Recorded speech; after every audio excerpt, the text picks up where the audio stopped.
Hello student, आज हम discuss करेंगे NCERT exercise of chapter first class ninth matter in our surrounding.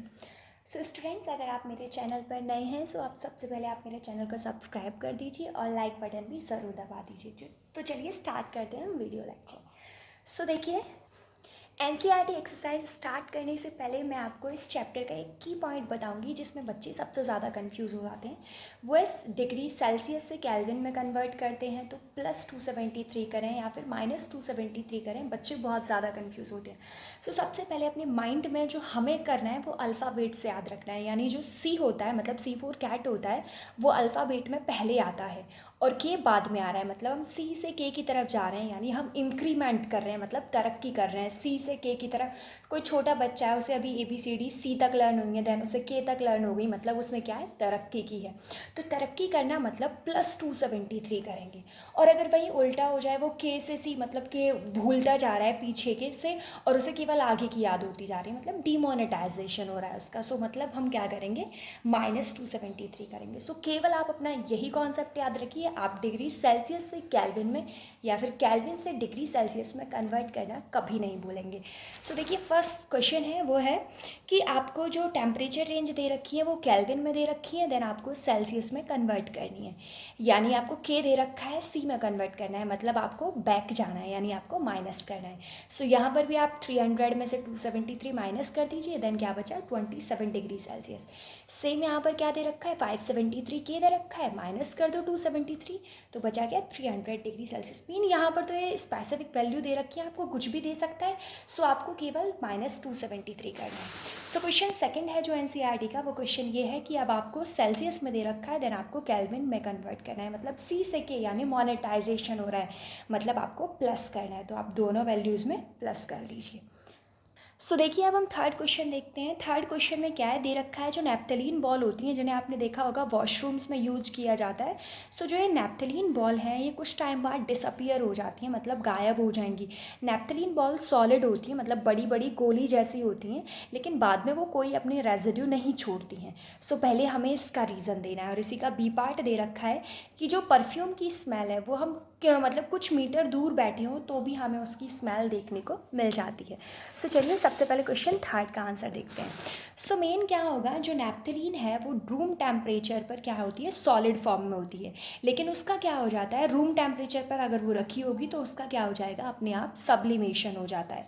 Sublimation में मतलब है सॉलिड जो नैप्थलीन की गोलियां हैं वो किस में कन्वर्ट हो जाएंगी, गैसेस में, और वो लिक्विड में, मतलब कोई इंटरमीडिएट नहीं बनाएंगी, लिक्विड में कन्वर्ट नहीं होंगी। सो सब्लिमेशन क्या होगा, जो वो नैप्थलीन की गोलियां हैं सॉलिड से डायरेक्ट गैस में बनेंगी और गैस में बनकर उड़ जाएंगी और कोई भी सॉलिड रेजिड्यू नहीं बचेगा। सेकेंड पार्ट क्या था कि जो परफ्यूम है उसकी स्मेल हम सीवरल मीटर अवे से भी ले सकते हैं। सो उसका रीज़न क्या है, सो जो परफ्यूम है वो गैसियस फॉर्म में होता है और हमें गैसेस की प्रॉपर्टी पता है कि ये हायर स्पीड से ट्रैवल करती हैं, और प्लस में इनके बीच में क्या है, स्पेस भी बहुत ज़्यादा होता है। सो ये क्या, बहुत ही फास्ट चलती हैं। सो क्या होगा, जो परफ्यूम है, परफ्यूम में फ्लेवर डालने के लिए, जिससे अच्छी खुशबू आए, उसके लिए उसमें क्या है, कुछ वॉलेटाइल सब्सटेंसेस भी होते हैं। सो वॉलेटाइल सब्सटेंस भी क्या होंगे, हवा में फैल जाते हैं, और जिसकी वजह से हम क्या है, उसकी स्मेल को दूर से ले सकते हैं। नेक्स्ट इसमें दे रखा है क्वेश्चन नंबर 4 है। क्वेश्चन नंबर 4 में arrange the following substance in increasing order of the force of attraction between the particle.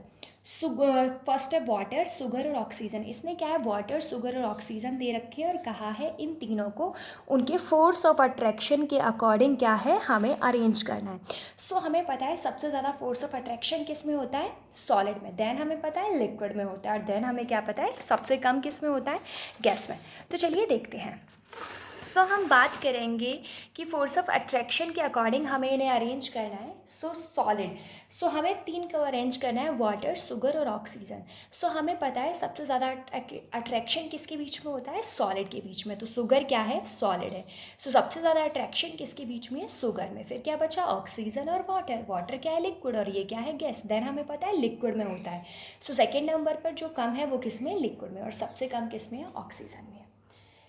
Next जो क्वेश्चन है वो क्वेश्चन नंबर 5 है। क्वेश्चन नंबर 5 के अकॉर्डिंग क्या है, what is the present state of water at, water की हमें present state बतानी है, वो भी 25 डिग्री सेल्सियस पर, 0 डिग्री सेल्सियस पर और 100 डिग्री सेल्सियस पर, कि वाटर कौन सी स्टेट में पाया जाता है। सो हमें पता है कि वाटर क्या है, जनरली लिक्विड होता है।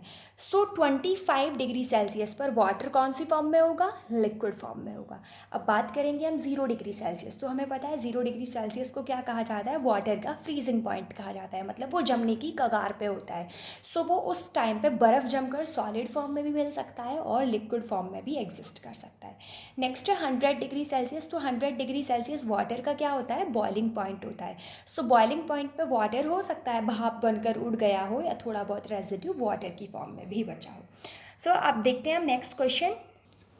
सो नेक्स्ट क्वेश्चन है question number 6। So question number 6 के अकॉर्डिंग है, water at room temperature is liquid. हमें कोई भी 2 रीज़न देने हैं कि वाटर रूम टेम्परेचर पर लिक्विड होता है, इस बात को आपको प्रूफ करना है किसी भी 2 रीज़न के थ्रू। नेक्स्ट जो आयरन अलमीरा होती है वो सॉलिड होती है रूम टेम्परेचर पर, सो आपको ये भी एक्सप्लेन करना है। सो देखिए, हमें क्या बताना है, वाटर क्या है, रूम टेम्परेचर पर लिक्विड होता है। तो हम क्या करेंगे, रूम टेम्परेचर पर वाटर की कोई भी 2 प्रॉपर्टी बता सकते हैं। सो वाटर रूम टेम्परेचर पर होता है, ऑफकोर्स होता है, लिक्विड होता है। सो वो क्या है, सिंपल सी बात है, वो लिक्विड की प्रॉपर्टी फॉलो करेगा अगर रूम टेम्परेचर पर लिक्विड होता है। सो वाटर क्या है, फ्लो करता है इस टेम्परेचर पर, वाटर के पास फिक्स वॉल्यूम होता है। ठीक है, नेक्स्ट है कि जो आयरन अलमीरा थी वो किसकी थी, सॉलिड फॉर्म में थी रूम टेम्परेचर पे, तो हमें ये बात भी प्रूफ करनी थी। तो हम देखते हैं कि सॉलिड फॉर्म में होती है, तो मतलब सिंपल सी बात है, अलमीरा सॉलिड की प्रॉपर्टी को शो करेगी। सो उसके पास डेफिनेट शेप होती है, आपने देखी होगी, फिक्स शेप की होगी आयरन अलमीरा, और उसके पास डेफिनेट वॉल्यूम होता है, और डज नॉट फ्लो, अलमीरा फ्लो नहीं होती। सो ये प्रॉपर्टी किसकी है, सॉलिड की। सो ये सॉलिड की प्रॉपर्टी शो करता है, मतलब ये क्या है, सॉलिड। सो नेक्स्ट क्वेश्चन है, what produce more severe burn, boiling water और स्टैम। सो मतलब क्या है, अगर कोई भी बंदा जल जाता है, एक तो क्या है बॉइलिंग वाटर से जला है और एक क्या है स्टीम यानी भाप से जला है, तो उसका कहना है कि हमें ज़्यादा जलन या फिर ज़्यादा बर्निंग किसकी जली में होगी, स्टीम से जले में या फिर क्या है बॉइलिंग वाटर के जले में। सो मेनली जो रीज़न क्या होता है, रीज़न ये है, जो स्टैम है, जो स्टीम होती है, स्टीम के पास ज़्यादा एनर्जी होती है। ठीक है, क्योंकि वो स्टीम क्या है, गैसेस में होता है, और आपको पता है गैसेस में जो सेंसेशन है वो ज़्यादा होगा, क्योंकि गैस की स्पीड है फ्लो होने की वो ज़्यादा होती है। प्लस में स्टीम के पास एक्स्ट्रा एनर्जी होती है, जिसे हम क्या बोलते हैं, लेटेंट हीट ऑफ वेपराइजेशन। इसलिए अगर कोई बंदा भाप से जलता है तो उसे ज़्यादा पेन होगा बजाय बॉइलिंग वाटर की। नेक्स्ट जो क्वेश्चन दे रखा है, इसमें आपको ये इंटर कन्वर्जन ऑफ, नेक्स्ट जो क्वेश्चन है क्वेश्चन नंबर 9 है, ये इंटर कन्वर्जन दे रखा है 3 स्टेट ऑफ मैटर, आपको आइडेंटिफाई करके बताना है। सो फर्स्ट है, आपको ABCDEF को आइडेंटिफाई करना है। देन क्या है, सॉलिड से लिक्विड में अगर कन्वर्ट होगा तो उसे ए बोलते हैं, सो आपको उस ए का नाम बताना है।